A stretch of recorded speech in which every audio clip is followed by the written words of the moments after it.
এসেছে এখানে এস দাস, এ কিন্তু একটা বেঙ্গল ফিল্ম এবং ভালো একটা জায়গাতে আছে। তো কিছু প্রোগ্রাম এখানে আছে, এই যে আমাদের সত্যমা, এই যে কিছু প্রোগ্রাম।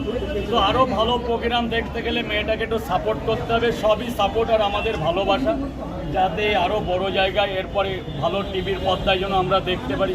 খুব এর মধ্যে অনেক জায়গায় কাজ করেছে, তো আরও বাংলা সেরা সম্মানও পেয়েছে। খুব ভালো একটা ইয়ে। আজকালকার যুগে বাংলা সিনেমার যে অবস্থা, বাংলা সিনেমাকে অবশ্যই উন্নতি করতে হবে, কারণ আমরা সত্যজিৎ রায়ের হাত ধরে দেখেছি বাংলা সিনেমা যেরকম ছিল, আজকালকার যুগে বাংলা সিনেমার অবস্থা খারাপ। তো সেইটাকে যদি আমরা এখন অন্যরকম জায়গা চলে গেছে না, কিন্তু তার মধ্যে আমাদের এরকম এদের রুখে ধরতে হবে, জায়গা পায় এবং একটা টিভি চ্যানেলে পুরস্কার প্রাপ্ত মেয়ে। তো এর জায়গা আবার নিশ্চয়ভাবে এর বেশি আঙ্কেল বলতে পারবে দু চার কথা। আঙ্কেলটাকে একটু আঙ্কেল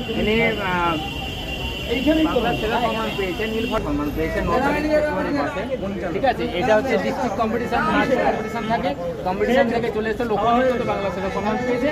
এখন বর্তমানে মধ্যে রিলিজ হবে। বাহ বাহ, খুব সুন্দর। এবং শুটিং থেকে আজকে আসছে, আবার শুটিং আছে।